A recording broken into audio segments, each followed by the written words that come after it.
दो मित्र स्कूल में साथ पढ़ते थे। जब वे बड़े हुए तो उनमें से एक बुरी राह पर चल पड़ा।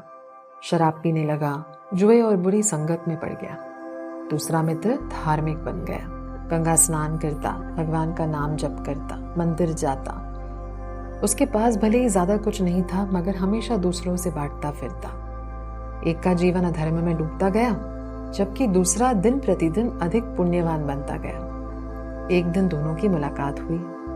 धार्मिक मित्र गंगा स्नान करके भगवान का नाम जपते हुए लौट ही रहा था, अचानक उसके पैर में एक बड़ा कांटा चुभ गया। दर्द से वहीं बैठ गया। हे प्रभु मेरी सहायता करो, हे प्रभु मेरी रक्षा करो। इस प्रकार भगवान का नाम लेते हुए उन्हें पुकारने लगा। उसी समय दूसरा मित्र जो नशे में था हंसते हुए बोला, मित्र देखो, तुम्हारे भगवान ने तुम्हारा क्या हाल कर दिया। तुम रोज गंगा स्नान करते हो, भगवान का नाम लेते रहते हो, फिर भी भगवान तुम्हें एक कांटे से नहीं बचा सके। मुझे देखो, शराब पीता हूँ, मौज मस्ती करता हूँ, पर मुझे कुछ नहीं हुआ। मेरे पास आज सारे ऐशो आराम है, पर तुम्हारे पास तो खाने तक के लिए पैसे नहीं। ये कहकर वो आगे बढ़ गया।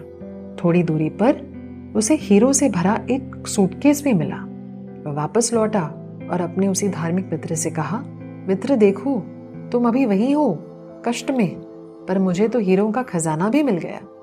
यह सुनकर धार्मिक मित्र का विश्वास हिल गया। उसने सोचा, मैं भगवान की इतनी आराधना करता हूँ, फिर भी मुझे भगवान के नाम जप से क्या लाभ मिला।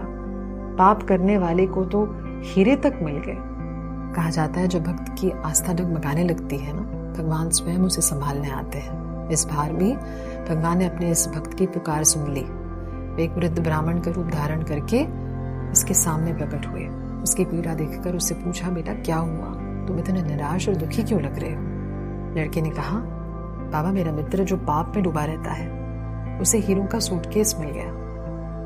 वो तो खुशहाल भरी जिंदगी जी रहा है, मुझे तो खाने तक के पैसे नहीं, ऊपर से आज ये कांटा मुझे इतना दर्द दे रहा है, मैं इतने कष्ट में हूँ, मेरे लिए तो कोई भी नहीं। तब वृद्ध ब्राह्मण ने उसके पिछले जन्म का दृश्य दिखाकर उसे कहा, तुम्हारे इतने पाप थे बेटा कि तुम्हें इस जन्म में सूली पर चढ़कर कष्टदायक मृत्यु भुगतनी थी, पर तुम्हारे नाम जप और भक्ति के प्रभाव से तुम्हारे सारे पाप नष्ट हो गए हैं। ये छोटा सा कांटा ही तुम्हारी सूली की सजा को मिटाने के लिए पर्याप्त हो गया। अब तुम्हारे पुण्य कर्म में उन्नति और मंगल की ओर ले जाएंगे। तुम्हारे नाम जप और भगवान की आराधना के कारण सारे पिछले पाप धुल गए हैं। फिर ब्राह्मण ने उसके मित्र के बारे में कहा, तुम्हारे मित्र के पिछले जन्म में बहुत पुण्य थे, वह इस जन्म में राजा बनने वाला था, लेकिन इस जन्म के पापों से उसने अपने सारे पुण्य नष्ट कर दिए। जो हीरो का सूटकेस उसे मिला है ना, वो उसके पिछले पुण्यों का अंतिम फल था। जब तक वो इनका उपभोग करेगा, उसके पाप संचित होते जाएंगे और आखिर में उसे भारी दंड मिलने वाला है।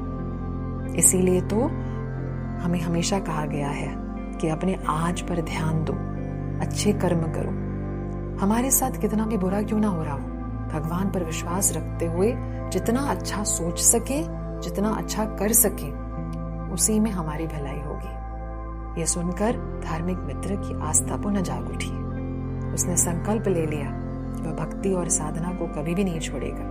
ब्राह्मण को उसने धन्यवाद देते हुए कहा, बाबा तुमने मेरी आंखें खोल ली, मैं समझ गया हूँ कि मेरे आज की ऊर्जा, आज की सोच और विचारधारा कितनी जरूरी है। आखिरकार आपको एक बात याद दिलाना चाहूंगी, कभी भी हार मत मानिए। हो सकता है पिछले पापों का कष्ट हम आज में भोग रहे हैं, लेकिन ऐसा कोई ग्रह नहीं, कोई नक्षत्र नहीं, कोई प्रारब्ध नहीं, कोई कर्म नहीं जो भगवान की अनुग्रह से नहीं मिटाया जा सकता। इसीलिए भगवान पर विश्वास रखते हुए अच्छा कीजिए आज। भगवान हमें पिछले बुरे कर्मों से ही निकालकर हमें मोक्ष, सुख, शांति प्रदान करेंगे।